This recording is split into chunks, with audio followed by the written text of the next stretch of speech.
I want to get your thoughts on this because I do have the cat tourniquet. I've got like 4 different tourniquets in my truck. I've got this TK4 right here. I've got another TK4 in a bin in my truck. I've got this cat, and I've got another cat in my truck. What are your thoughts on the TK4 tourniquets? I know for me, I like them because it's smaller to store it. It's a lot easier to just, easier to package. But as far as using them, I know that cats are far more easier to get a cinch on, right? What are your thoughts on that? Well, first, when you're doing your kit, man, what I think the way you should look at if it's your trauma kit, go with the March algorithm, right? And we went over that when you came to the course when we did the course in Vegas at North American Rescue, right? That March algorithm, massive bleeding, airway control, respiratory support, circulation, hypothermia, and head injury.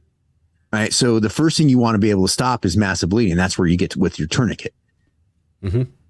You can bleed to death in just a couple, 2-3 minutes. Like you're done. Like that's the fastest way that'll kill you. It's why, like in my survival pyramid, the first thing you need to be able to do when it comes to any sort of medical support is to stop bleeding because it's the fastest thing that'll kill you. So when you do March massive bleeding, right? You're doing a head to toe sweep, just looking for massive blood. Just like, do I have a bunch of blood on my hand? As soon as you have blood on your hands, it's in an extremity, you put a tourniquet on, put the tourniquet high and tight, get it all the way up, cinch it down. When it comes to tourniquets, first you see a lot of people, and I've carried field expedient tourniquets when I was in Iraq. I carried a lot of tourniquets, and I had field expedient tourniquets on top of it just because they made good bandages and different stuff. You're usually not carrying a lot of tourniquets. So have a purpose-built tourniquet. Don't buy one off Amazon. Buy one from a reputable dealer. Have a purpose-built tourniquet. But when it comes to tourniquets, I would go with what COTC, and COTC stands for the Committee on TCCC, Committee on Tactical Combat Casualty Care. It's basically like the top people in the military who have a hand in actual field care and like the leaders in the industry.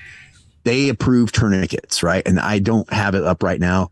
Actually, here it is. I just got it up. It's the cat, I believe, is on there. There's here combat application tourniquet. That's the cat tourniquet. Ratcheting medical tourniquet, tactical RMT-T. The SAM extremity tourniquet, the soft T wide. There's the TMT tactical mechanical tourniquet and the TX2 and the TX3. The TX4 is not approved by COTC. So just because of that, I wouldn't use it. Because COTC goes off and tests, and when they test tourniquets, they're looking for pressure, constriction, and all that stuff. So you have a bunch of ones that have been approved by people who really know what they're doing with them. I would try to get those. And just again, make sure you buy purpose-built. You said TX. Did you mean TK? Oh yeah, I thought no. So that one's not even COTC approved. None of those are. So it's TX2, TX3, right? So TK4. I mean, and people get back to, well, it's better than nothing in a pinch. And yeah, there is that in one mindset. The other mindset is you have 2 to 3 minutes to save somebody's life. If you get into it, they get cut. You're there. You're Johnny on the spot. You go in, you start treating them. You throw the tourniquet on. That takes a minute. That tourniquet breaks. Now you're going to go. Okay. Now you're going to your backup tourniquet. Every 30 seconds is more blood that's ending up on the ground that pushes that person's envelope closer to death. So I would say I'm a tourniquet snob. I prefer the cat and the soft T wides, but whatever floats your boat, as long as it's COTC approved and as long as it's bought from a reputable dealer, so it's not some piece of shit Chinese knockoff. Yeah. Well, and that's why I carry a few, because the cat is going to be my go-to. That is the first one that I'll grab.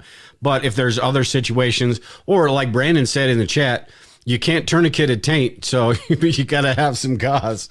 I got plenty of gauze. So, but yeah, the cat is my go-to. And there's tourniquets and there's learning junctional tourniquets like you that are deep up into the abdomen. There's ways that you can tourniquet like armpits and stuff like that. There's ways to do that.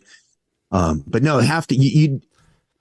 anybody that concealed carries or carry open carries, if that's your thing, you should have a tourniquet on you. You should have a purpose-built tourniquet on you. Like that's the number one thing when it comes. Like the first thing you can do to save a life is having a tourniquet and having a good tourniquet.